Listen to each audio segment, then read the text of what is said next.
Assalamualaikum warahmatullahi wabarakatuh. Perkenalkan, nama saya Reni Rahayati dari semester 2A. Di sini saya akan mereview kembali materi perkuliahan hukum pidana pertemuan ke-14 dengan dosen pengampu yaitu Profesor Dr. Haja Heni Nuraini SHMH dan asisten dosennya yaitu Dr. Emrendi Aridayandi SHMH.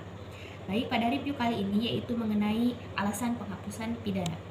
Alasan penghapusan pidana yaitu alasan yang memungkinkan seseorang yang melakukan perbuatan yang memenuhi rumusan delik atau tindak pidana tetapi tidak dapat dipidana. Nah, kemudian alasan seseorang tidak dapat dipidana yang pertama karena perbuatan yang memenuhi rumusan tindak pidana tidak merupakan tindak pidana karena bersifat melawan hukum. Kemudian perbuatan tersebut tidak dapat dikualifikasikan tindak pidana sehingga pelaku tidak dapat dimintai pertanggungjawaban karena tidak ada kesalahan. Kemudian atas dasar itulah doktrin atau ilmu hukum membedakan atas alasan pembenar atau alasan pemaaf. Nah, selanjutnya ada alasan pembenar. Nah, yaitu alasan yang meniadakan sifat melawan hukum dari perbuatan sehingga menjadi perbuatan yang dibenarkan. Nah, jadi ini tuh alasan pembenar ya, alasan pembenar di mana suatu perbuatan atau sifat melawan hukum dari suatu perbuatan sehingga perbuatan tersebut menjadi perbuatan yang dibenarkan. Nah, alasan pembenar terbagi ke dalam beberapa bagian. Nah, yang pertama alasan pembenar umum terdiri dari daya paksa atau keadaan darurat diatur dalam pasal 48 Kitab Undang-Undang Hukum Pidana. Kemudian bela paksa diatur dalam pasal 49 Kitab Undang-Undang Hukum Pidana. Ada juga melaksanakan perintah undang-undang. Nah, ini diatur dalam pasal 50 KUHP. Kemudian perintah jabatan yang sah diatur dalam pasal 51 ayat 1 KUHP. Nah, contoh perintah jabatan yang sah itu misal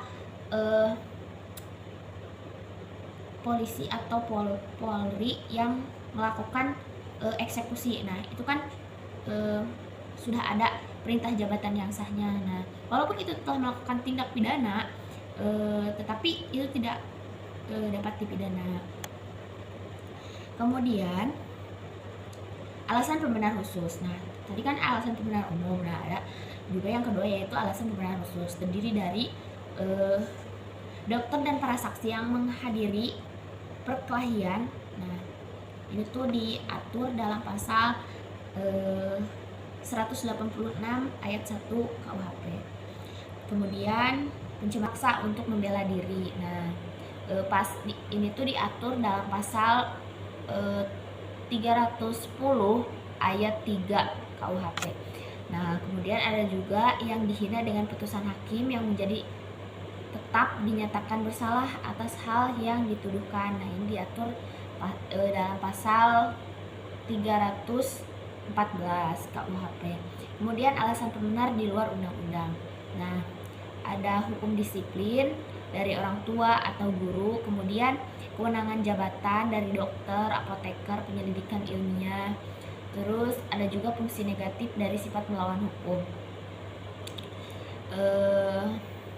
Paksa diatur dalam pasal 48 KUHP, tetapi tidak memberikan pengertian karena ini tuh harus dicari dalam MVT yang menjelaskan bahwa daya paksa adalah setiap kekuatan, setiap paksaan, setiap tekanan yang tidak dapat ditahan. Kemudian dalam doktrin daya paksa dibedakan menjadi beberapa bagian. Daya paksa absolut yaitu daya paksa yang sama sekali tidak dapat ditahan baik secara fisik maupun psikis. Kemudian daya paksa relatif yaitu daya paksa yang masih dapat ditahan dengan berbuat lain tetapi yang bersangkutan tidak melakukan perlawanan sehingga tidak perlu dilawan. Selanjutnya yaitu alasan pemaaf, yaitu alasan yang meniadakan kesalahan pelaku tindak pidana sehingga pelaku yang melakukan perbuatan bersifat melawan hukum tidak dipidana karena tidak ada alasan kesalahan. Nah, alasan pemaaf terdiri dari alasan pemaaf umum. Nah, yang pertama ketidakmampuan bertanggung jawab. Nah, diatur dalam pasal 44 KUHP. Kemudian ada daya paksa dalam arti sempit. Nah, diatur dalam pasal 48 KUHP. Kemudian ada juga bela paksa yang melampaui batas. Nah, ini tuh diatur dalam pasal 49 ayat 2 KUHP. Kemudian ada juga yaitu perintah jabatan yang tidak sah. Nah, pasal 51 ayat 2 KUHP. Nah, kemudian ada juga alasan pemaaf khusus, yaitu mempersiapkan atau memperlancar perubahan ketatanegaraan dalam arti umum. Nah, ini tuh diatur dalam pasal 110 ayat 4 Kitab Undang-Undang Hukum Pidana. Kemudian ada juga yaitu penarikan kembali pembujukan untuk melakukan kejahatan, diatur dalam pasal 163 ayat 2 di KUHP. Kemudian tidak melaporkan kepada yang berwajib atau yang terancam apabila ada kejahatan tertentu. Ini tuh diatur dalam pasal 166 KUHP.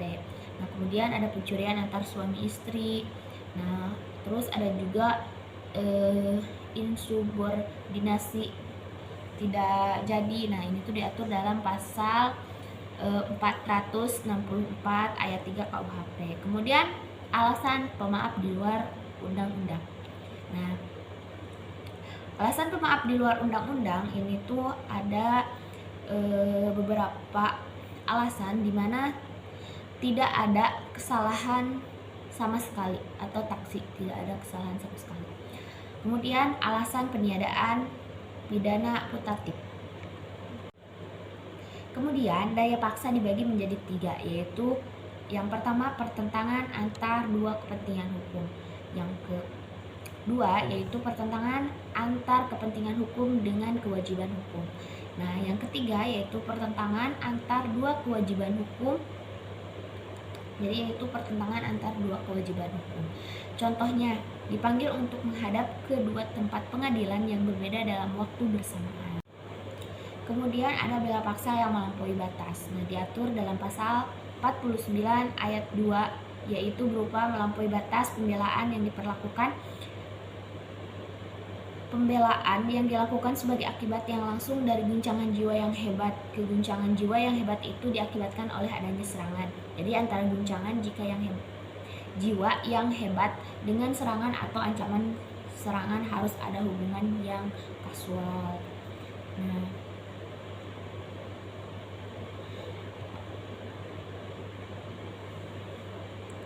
melampaui batas pembelaan yang diperlakukan dapat terjadi karena alat yang digunakan dalam pembelaan atau cara pembelaan keras, misalnya yang menyerang memukul dengan sepotong kayu, tetapi yang diserang memukul kembali dengan sepotong besi.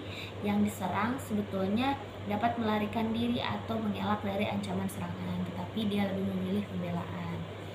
Nah, kemudian melaksanakan ketentuan undang-undang. Syarat melaksanakan perintah undang-undang adalah harus ada perbuatan melaksanakan undang-undang untuk kepentingan umum. Kemudian perbuatan tidak terbatas pada perintah undang-undang saja, tetapi juga atas wewenang yang diberikan undang-undang.